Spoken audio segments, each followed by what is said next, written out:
अस्सलाम वालेकुम everyone, welcome back to my YouTube channel with another vlog. तो guys मैं आज व्लॉग बना रहा हूँ जापान वीज़े के ऊपर, आप कैसे जापान का वीज़ा हासिल कर सकते हैं कतर में रहते हुए। तो गाइस सबसे बड़ी खुशखबरी है पाकिस्तानियों के लिए और बंगालियों के लिए कि उनको जापान के वीज़े के लिए फ़ीस नहीं पे करनी पड़ेगी। Without any cost they can get Japanese tourist visa. तो गाइस जापान का जो वीज़ा काफ़ी सिंपल है और ईजी है। इसके लिए आपको सिर्फ एम्बेसी में जाना है और डॉक्यूमेंट्स साथ लेके जाने हैं और अप्लाई कर देना है। इसके लिए आपको अपॉइंटमेंट वगैरह की ज़रूरत नहीं है। और जैसा कि सब जानते हैं कि जापान फेमस है काफ़ी खूबसूरत प्लेसेस से, जैसे कि माउंटेन है, वहाँ पे फ्यूजी माउंटेन है, काफ़ी फेमस है। उसके अलावा वो सोमो रेसलिंग की वजह से फेमस है, वीडियो गेम्स की वजह से फेमस है और व्हीकल्स के लिए फेमस है। तो गाइस अभी आते हैं टॉपिक के ऊपर। तो जो डॉक्यूमेंट्स रिक्वायर्ड हैं इस वीज़े के लिए वो मैं आपको बता देता हूँ। और सबसे पहले आपका जो है वीज़ा एप्लीकेशन फॉर्म है वो आपने फिल करना है अच्छे से। उसमें आपने ध्यान रखना है कि आपका जो एंट्री है जापान का और एग्ज़िट है वो डेट सही होनी चाहिए और पासपोर्ट का जो एक्सपायरी डेट है वो ठीक होना चाहिए, क्योंकि इसमें कुछ मिस्टेक होगी तो आपकी वीज़ा एप्लीकेशन में प्रॉब्लम हो सकती है। तो वो आपने आराम सुकून से फिल करना है एप्लीकेशन फॉर्म। और उसके बाद जो डॉक्यूमेंट रिक्वायर्ड है, आपका पासपोर्ट है ओरिजिनल, उसकी कॉपी है, कतर आईडी है ओरिजिनल, उसकी कॉपी है, और उसके अलावा होटल बुकिंग है और एनओसी है। और गाइस ये जो एनओसी आपने कंपनी से लेनी है, इसमें आपने कोशिश करनी है कि आपने अपना डेजिग्नेशन और डेट ऑफ ज्वाइनिंग और अपना जो सैलरी है आपका कंपनी में वो लिखा होना चाहिए, और जापान आप किस डेट को जाएगा, किस डेट को रिटर्न आएगा और किस डेट को ड्यूटी शुरू करेगा। तो ये सारी इन्फॉर्मेशन एनओसी में होनी चाहिए। और जो सबसे इम्पोर्टेंट चीज़ होगी एनओसी में गाइस, वो स्टैम्प एंड सिग्नेचर होगा। एनओसी में आपने स्टैम्प और सिग्नेचर उसी का लगवाना है जो कि कंप्यूटर कार्ड में ऑथोराइज होगा।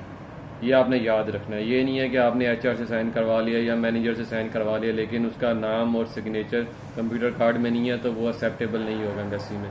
और एनओसी के बाद जो सबसे इंपॉर्टेंट डॉक्यूमेंट है वो गाइस बैंक स्टेटमेंट है, जो कि आपने 6 मंथ्स की अटैच करनी है। उसमें 6 मंथ्स की सैलरी शो होनी चाहिए।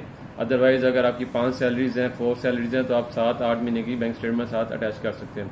और अगर 6 सैलरीज आपकी शो कर रही हैं 6 मंथ की स्टेटमेंट में तो काफ़ी है वो। उसके बाद जो डॉक्यूमेंट रिक्वायर्ड है वो आपका फ़्लाइट बुकिंग है, जो कि आप रिजर्वेशन भी लगा सकते हैं, नॉन पेड चलेगी, कोई इशू नहीं है इसमें। और आपने ध्यान रखना है कि जिस डेट को आप जापान जा रहे हैं और जिस डेट को आप रिटर्न आ रहे हैं उसी डेट की आपकी फ़्लाइट टिकट होनी चाहिए जो आप बुक करेंगे। और उसके अलावा आपकी होटल बुकिंग है, होटल बुकिंग भी आपकी सेम टिकट के हिसाब से होनी चाहिए कि जिस डेट को आप जापान जा रहे हैं और जिस डेट को आप एग्जिट कर रहे हैं वो आपकी सेम होनी चाहिए। और उसके अलावा आपकी ट्रैवल आइटनरी होनी चाहिए, आपका ट्रैवल प्लान जिसे कहते हैं, डे टू डे होना चाहिए। लेट्स सपोज अगर आप 1 वीक के लिए जा रहे हैं तो आपका प्लान होना चाहिए कि आप डे 1 कहाँ कहाँ घूमेंगे, डे 2 कहाँ जाएंगे, डे 3 कहाँ जाएंगे, ऐसे आपका पूरा ट्रैवल प्लान होना चाहिए। वो आप गूगल में भी देख सकते हैं कि जापान फेमस प्लेसेस तो आपके सामने आ जाएंगी। आप लिस्ट डाउन कर दें और उसमें लिख सकते हैं कि first day, second day, third day आपने कहाँ कहाँ विज़िट करना है। और उसके बाद जो डॉक्यूमेंट है वो कवर लेटर आता है, काफ़ी इंपॉर्टेंट डॉक्यूमेंट है ये। इसमें आप अपने बारे में इंफॉर्मेशन बताते हैं एम्बेसडर को कि आपका नाम क्या है, आप क्या करते हैं, आपकी हॉबीज़ क्या हैं, आप जापान क्यों जाना चाहते हैं। और अगर आपने प्रीवियस ट्रैवल किया है कुछ कंट्रीज़ में उनके नाम आप लिस्ट डाउन कर सकते हैं। और साथ आप ये भी लिख सकते हैं कि आपको घूमना पीना पसंद है। तो ये सारी इन्फॉर्मेशन कवर लेटर में आप लिख सकते हैं। और उसके अलावा अगर आपने ऑलरेडी कुछ कंट्रीज में ट्रैवल किया हुआ है तो उनकी वीज़ास की कॉपीज़ लगा दें। और उसके अलावा जो फ़ोटो है, फ़ोटो गाइस आपने लगानी है, हाइट 45 mm होगी और विथ उसकी होगी 35 mm, और जो बैकग्राउंड होगा वो ग्रे होगा।